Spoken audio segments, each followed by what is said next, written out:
In a recent opinion poll conducted by Timely Kenya, Murang'a Governor Irungu Kang'ata has been named as the best performing governor in Kenya. The following governor is the governor of Kisii County, Simba Arati, who is following Irungu Kang'ata with 78%. The following governor is the governor of Kwale County, Fatuma Achani, following closely Simba Arati with 77.4%.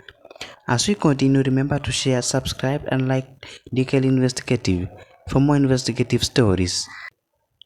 The survey results, which was released on 28 March 2025, also said some notable governors, including Ahmed Abdullahi of Wajir County, who scored a 75%.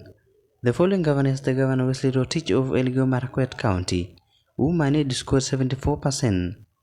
The following governor is the governor of Machakos of Nyandeti, who scored also 74%. Further down, the list went to Governor Ole Ntutu, scoring 67%. A recent report by Timely Kenya has ranked Busia Governor Paul Otuoma as the worst performing governor in terms of handling education in the county.